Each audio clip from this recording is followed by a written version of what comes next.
In this video then we'll have a look at using the sine rule to solve angles and sides in a non-right angle triangle. Okay, so here we have a non-right angle triangle. Some of my drawings, as badly as they are, might look as if they're right angles, but if I haven't got that little square on the corner, it means there's no right angle. Okay, now the problem, as I said in the previous video, of a non-right angle triangle is that we don't have a hypotenuse side. There isn't a right angle, so we can't say which side is the hypotenuse. Therefore, we have to think of a different way and a different notation to use in order to label our triangle. Okay, so it's quite a straightforward notation that we use. If each of these angles are capital A, capital B, capital C, what we do is we label the side opposite the lowercase version of that angle. Okay, so the side opposite angle A here is going to be little a. Side opposite B is going to be little b. And side opposite C is going to be little c. Okay, so quite important that you make those look slightly different, because of course they look very similar to each other. So make that one really small or make that one really big. Okay, so once we've got that notation, then we can have a look and introduce the sine rule.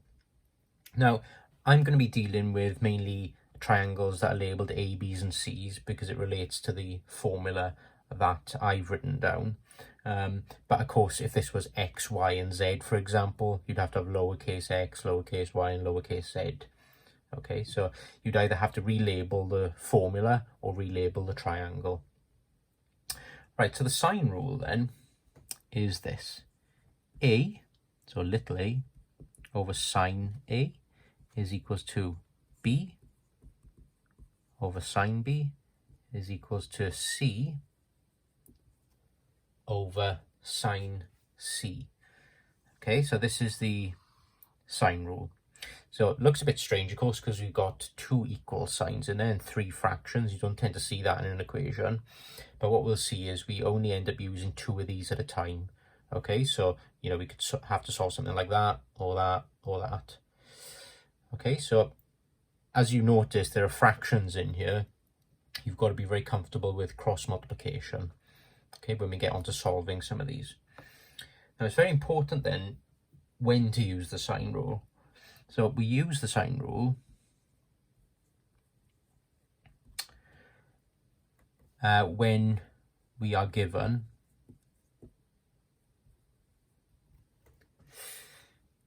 either two angles and one side. Okay, so two angles and one side, or two sides and an angle not between them. Okay, so we use it when we're given either two angles, and one side, or two sides and an angle that is not between them.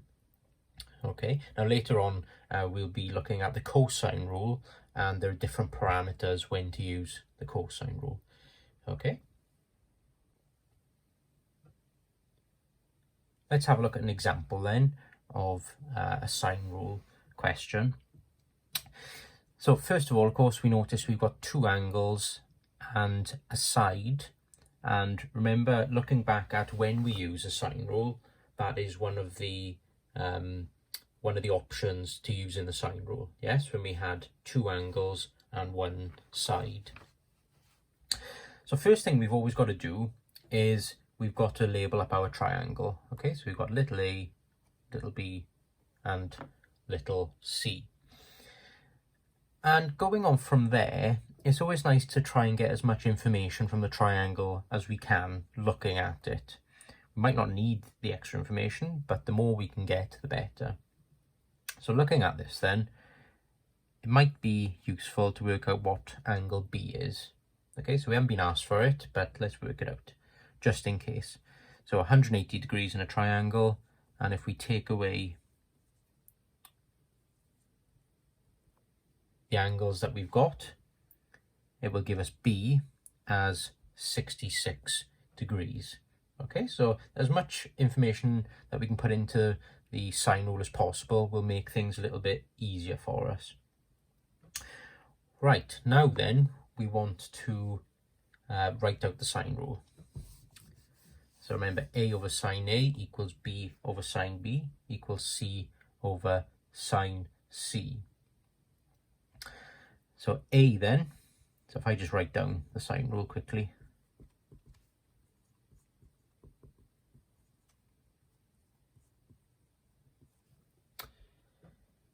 A, according to our triangle, is this side here. Okay, so it's BC over sine A, so that's sine 42 degrees, is equals to B, which is 6.18 over sine of B. Remember, we found B now as 66 degrees, didn't we? So we know that this is going to be sine 66. And this is equals to C, so little c, according to our triangle then, is AB over sine 72, yeah, sine C. And what I would say is it's always important to relate these labels to the triangle. Okay, so for example, when I'm asking you for BC, which is this side here, we're asking to find then, according to our formula, little a. So, you know, you could, if you wanted to, leave this like this and then write your answer as little a is equals to something. But of course, you've introduced this notation of little a. It's nothing to do with this triangle, really. This triangle is capital A, capital B, capital C. So always try and relate it to the actual triangle. Naturally, if I was looking at somebody's solution and they wrote this down, I would know what they're talking about. But technically, it's not related to our triangle because it's notation that you've introduced. Okay, so always try and relate it to the actual labels given in the triangle. Okay, so this is BC. Right, now we want to solve for BC first of all. Okay, now what we do then is we choose two of these fractions at a time. Okay, now we want to find BC, so we've got to use this fraction, of course. So we've got BC over sine 42. And the other fraction that you choose is always the fraction with both parts of information. Okay, so here we haven't got both parts of information because we've got something that we need to find there. Here we have got both parts of information. Of course, sine 66 is just a number, and 6.18 is a number as well. Okay, so can you see that we would have had to have found that angle for B at the start, otherwise we would have been a bit stuck. You would have had an equation with two unknowns in. Yeah, one equation with two unknowns, so we would have got a bit stuck. So we can use this fraction then. So we've got 6.18 over sine 66. And now we want to solve this. So a bit of cross multiplication involved. So I've just moved that sine rule up to the top to give us a bit more room. So we want to get BC as the subject here, yeah, of the formula. So what we need to do is cross multiply this sine 42 up to the top right. So we've got 6.18 multiplied by sine 42, and that is over sine 66. So if you want to do, you could work out these signs straight away there and then start to do some algebra. But I'm going to leave them as it is for now. And of course you could potentially put that all in a calculator as well, but what I would say is be careful that you're using enough brackets, okay, particularly as when you press sine on most calculators these days, it opens up a bracket as well. So make sure you close in that bracket and put in brackets around the whole of the numerator as well. So what I'm going to do then is I'm going to work this out in steps. So we've got 6.18, sine of 42. I'm going to do these to 4 decimal places just so it's fairly accurate. Of course, realistically, you would probably do this to 2 decimal places, okay, especially to save a bit of time and space. Sine 66 then is 0.9135. So we get BC then as 4.1350 over 0.9135, and we get BC as 4.53 centimeters. So that is one side solved. Now we want to find AB. So to find AB then, going back to our original sine rule, again we want to find AB, which is in this fraction, so we've got to use this fraction, so AB over sine 72, and this is equals to then, well, we could now use this, couldn't we? We found BC, but just in case we've messed that up, we'll use what we've been given in the question. So I know technically we did find that 66 degrees as well, didn't we? But hopefully we can take numbers away and we didn't mess up at that point. So we'll use that fraction in the middle again. And of course, it doesn't matter which way around these are. You know, if you wanted to solve them like that, of course, exactly the same thing. So let's do the same thing then. It's quite repetitive with the sine rule. We're doing exactly the same thing, but with a different fraction. So we've got AB is equals to 6.18 sine 72 all over sine 66. Sine 72 is 0.9511 divided by 0.9135, 4 decimal places, and if we calculate this out then we get AB is equals to 6.43 centimeters. Okay, so we found both sides there now, and there's a nice little check to see if your answers look about right when you're solving a non-right angle triangle. So using the sine rule or the cosine rule, which we'll get onto. So a triangle then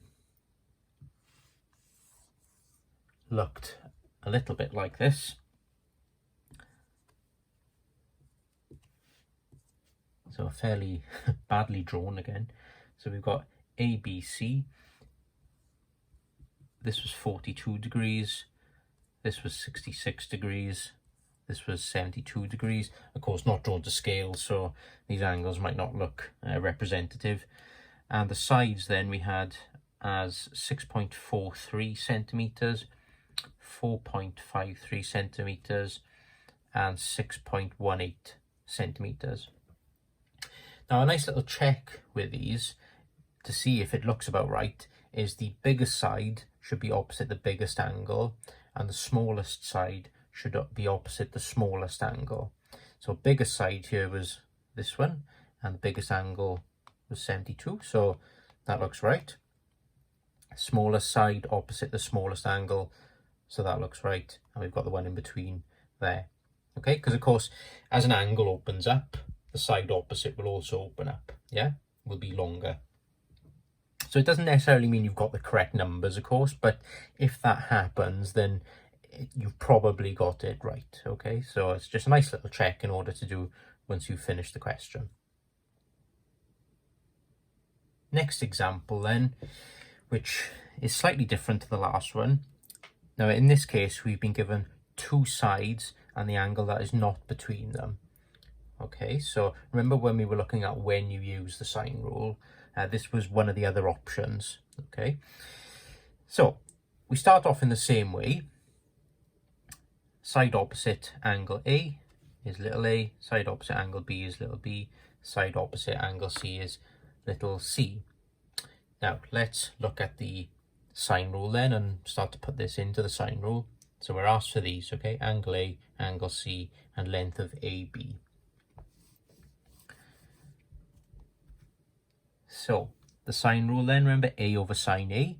So little a is 12 over sine A, which we don't know. So we'll leave it as sine A. And this is equals to B, which is 15 centimeters over sine B. That's sine 45. And this is equals to C, which is this side.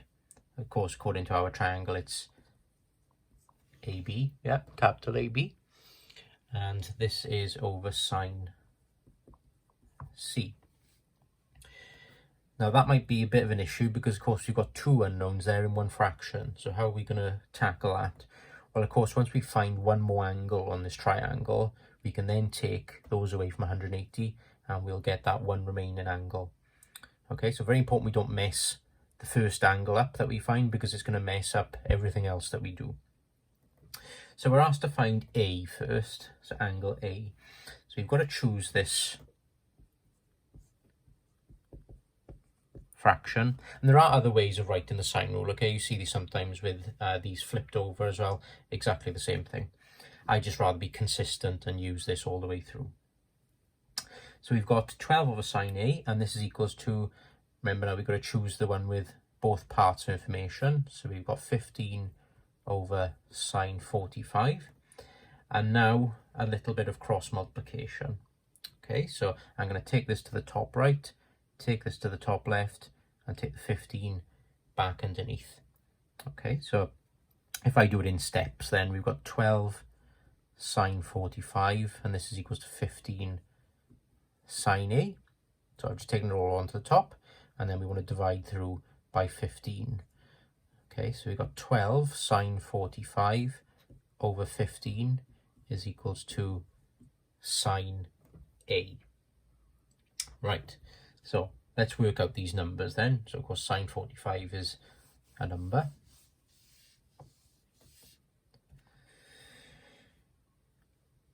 So if we do sine 45 then on a calculator, we get 0.7071 over 15, and this is equals to sine A. Let's work this out, and we get 0.5657 equals sine A, and of course now we need to take the inverse sine to get A. Okay, so sine to the minus 1 of 0.5657 is equals to A, and if we take the inverse, we get A as 34.45 degrees. Okay, so that gives us angle A. Again, I've worked 4 decimal places there. Normally you would probably work to 2 decimal places, but sometimes these inverse functions can be a little bit sensitive to how many decimal places you use. Okay, but 2 decimal places I would say is normally fine. And of course then to find angle C, which is what we were asked for secondly, angle C is going to be 180 degrees. Take away the angles that we've got. Okay, so 34.45 degrees is what we just found, minus 45 degrees. Of course, you know, you mess this one up, you mess the whole thing up. So C we get then as 100.55 degrees. Okay, so don't worry if the angle doesn't really correspond to the triangle. Like I said, these aren't drawn to scale. I normally try and make them look slightly similar to what the angles are, but in this case it doesn't really look like that, does it? C is 100 degrees, so that's an obtuse angle like this, and C here on the diagram looks like an acute angle. Okay, so yeah, it doesn't quite look the same, but it's the right answer for this question. Okay, so we found angle C there. Now we want to find side AB. Of course, in finding this angle C now, this unlocks this fraction. Okay, so we've got here now sine of 100.55. This unlocks this fraction because it means that we've only got one unknown there. So let's solve for AB now then. So of course we can choose this fraction now. So we have AB over sine 100.55, and this is equals to fraction with both parts of information. Again, let's go with as much as what we were given from the question as possible. So we'll go for this fraction. So we've got 15 over sine 45. And now we need to solve this. So AB is equals to 15 sine 100.55 over sine 45. And if we work these numbers out separately, sine 100.55, if we do that on a calculator, we'll get 0.9831. Sine of 45, 0.7071. And if I can just squeeze it in on the end here, then if we work that out, it gives AB as 20.85 centimeters. Okay, so that's the final side that we've found. Of course, do the little test again. Is the biggest side opposite the biggest angle, smaller side opposite the smallest angle? In this case it is, so we've probably got it right. Okay, so that's another way we can use the sine rule then, when we've got two sides and the angle not between. Moving on to the cosine rule then. So if we look back at our triangle and notation, remember now, this is how we write it down. Side opposite angle A is little a, and so on. Now what we get is the cosine rule, and it's written like this. So it looks complicated to begin with, but once we've got numbers substituted in there, it's actually quite straightforward. Okay, so we've got little a squared, so this side squared is equals to b squared plus c squared minus 2 times b times c multiplied by cos of a. Okay, so there's not so much messing around with the cosine rule as there is with the sine rule, so we don't have to think about, you know, choosing which fractions we use and so on. It is pretty much just putting numbers in a formula, and we use this when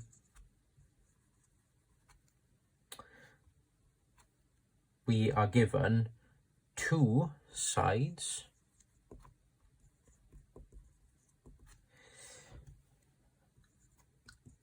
and the angle between.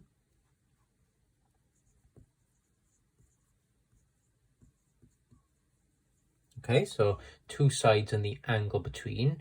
So this is sometimes called the included angle. Or we're given all three sides and no angles. Okay, so two sides and the angle between, or if we're given all three sides and no angles. So whenever you're given a non-right angle triangle, the first thing to think about really is, do I use the sine rule to solve it, or do I use the cosine rule? Okay, so you've got to remember which rule uses which sides and angles that are given. I normally remember the cosine rule. I think these are easier to remember personally, so I always tend to remember this one, and of course if it's not this one, then you use the sine rule, okay, rather than remembering them both. But if you can remember them both, then of course that's great.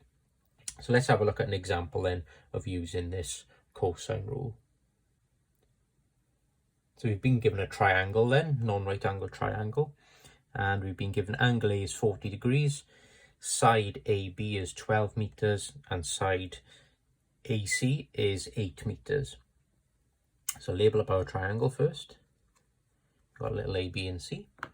And now we want to apply the cosine rule. So here we've got two sides and the angle between. Okay, we've got an included angle, therefore we use the cosine rule. So if you remember the cosine rule then, is this.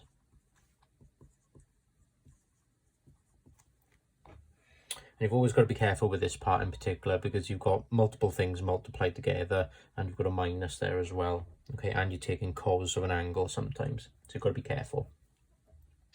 So let's substitute our notation then into this.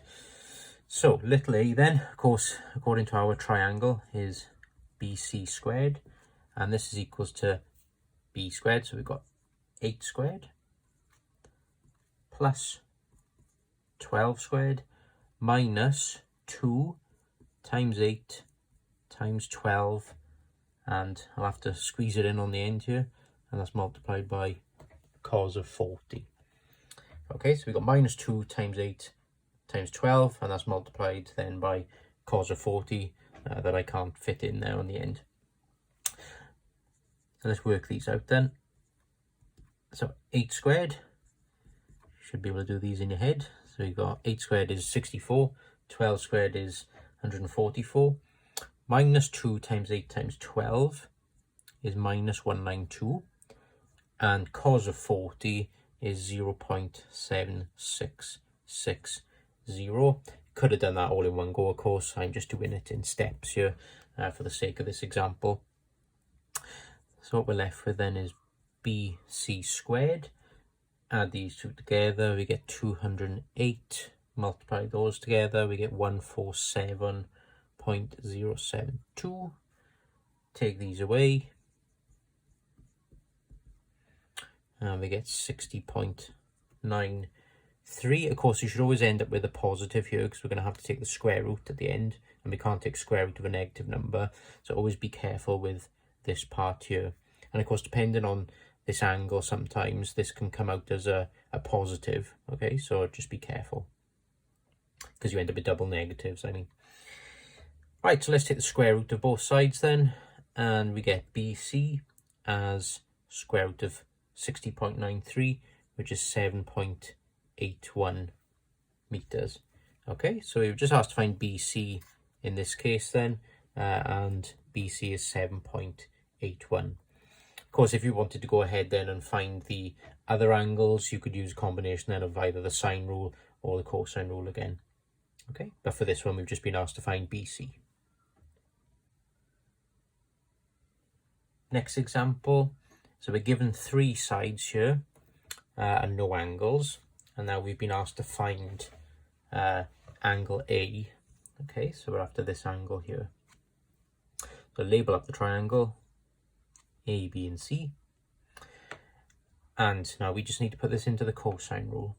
Okay, so A squared, so this is 13 squared, is equals to B squared, which is 11 squared, plus C squared, which is 10 squared, minus 2BC. So it's minus 2 times 11 times 10. So I'm going to have to squeeze this in again a little bit. I think I'll have to put it underneath. And that's multiplied by cos of A. Okay, so we've got minus 2 times 11 times 10 multiplied by cos of A. Let's work these numbers out then. So we've got 169 is equals to 121 plus 100 minus 220 cos of A. Again, up to you if you want to put it in a bracket or not. I have in this case. And let's then move these numbers to one side. Of course, now we want to find A, so we want to get cos of A on its own. So I'm going to take these to the left-hand side. So 169 minus 121 minus 100 equals minus 220 cos of A. And we get minus 52 is equals to minus 220 cos of A. Divide through by minus 220. And if we divide through by minus 220, we get 0.2364. Of course, negative divided by negative will give us this positive. And this is equals to cos of A. One last step then, remember, we want to take the inverse now. So we've got cos to the minus 1 of 0.2364. and this is equals to A. So it gives our final answer then. If I write it up here, because I can't fit it anywhere else, we get angle A is equals to 76.33 degrees. Okay, so we found that angle A. If you wanted to then go ahead and find the other angles, what we could do is we could change the letters in the formula, so that if we wanted to find, for example, this angle, we would relabel that as A and then the others as B and C, and you could go forward like that. But for this one, we would just ask for this one angle, which we've just found as 76.33.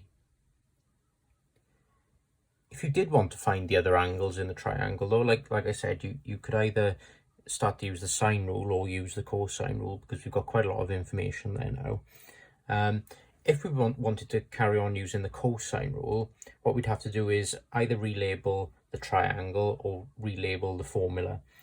Now, what I would do is relabel the triangle. So if you notice in the cosine rule, the only angle that's included in that cosine rule is the capital A after the cos. Yeah, so we got cos capital A. So that's the only way we can find an angle on this triangle, is if we're using a capital A for that angle. So what I'm going to do is relabel the triangle. So this angle that I'm going to find in this case is going to be B. Okay, so according to our triangle, we're going to find B. I'm going to relabel it so that we've got A, so it corresponds to our formula. Okay, so let's use the cosine rule again then. So of course we've got to relabel some of these sides as well. Now what we've got then is something that we can put into the cosine rule, and we can solve for this angle here. So it's almost like having another question again. So let's put it into the cosine rule. We've got A squared, which is 11 squared, is equals to 13 squared plus 10 squared minus 2 times 13 times 10 times, again, cos of A. If we work these numbers out, 121, 169 plus 100 minus 260 cos A. Take these numbers onto the left hand side, and these will become negatives, of course. So if I save a bit of room, we get minus 148, and that's equals to minus 260 cos of A. Divide through by minus 260, and we get 0.5692 is equals to cos of A. And we get A then is equals to, when we take the inverse, we get A is equals to 55.31 degrees. But of course, you know, I'll put this in commas here because our A, of course, is actually B according to our triangle. Okay, so remember now, going back to how the triangle originally was, so you've got A here and B here. Our A, as we solved before, was 76.33. Okay, 76.33. This now, of course, is B, technically. Yeah, so we've got B is equals to 55.31. So this is what happens when you relabel the triangle. So you've got to be a little bit careful.